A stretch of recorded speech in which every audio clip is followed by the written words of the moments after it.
Mukunda pregnancy విషయం అయితే ఇంట్లో ఉన్న వాళ్ళందరికీ తెలిసిపోతూ ఉంటుంది. అది చూసిన మురారి అయితే చాలా టెన్షన్ పడిపోతూ ఉంటాడు. ఏంటి ఇప్పుడు ఇలా జరిగింది? ఇప్పుడు ఏం చేయాలి నేను అని చెప్పేసి అయితే అనుకుంటూ ఉంటాడు. ఇంతలో అక్కడ ఉన్న ముకుంద వాళ్ళ అమ్మ అయితే ఏంటి ఇదంతా జరిగింది ఆదర్శ్ వల్లనేనా?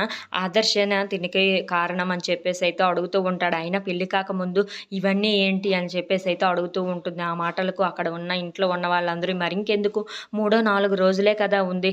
ఏమైపోయింది అని చెప్పేసి అయితే నందిని కూడా అంటూ ఉంటుంది. ఆ మాటలకు అక్కడ ఉన్న భవానీదేవి అయితే చాలా కోపంగా ఏంటి ఆదర్శ్ ఎందుకు ఇలా చేశాడు? పెళ్లి కాకముందు ఇలా చేయడం చాలా తప్పు కదా అని చెప్పేసి అయితే అంటూ ఉంటుంది. ఇంతలో అక్కడ ఉన్న మురారి మాత్రం చాలా టెన్షన్ పడిపోయి అలా భవానీదేవిని అయితే చూస్తూ ఉండిపోతాడు.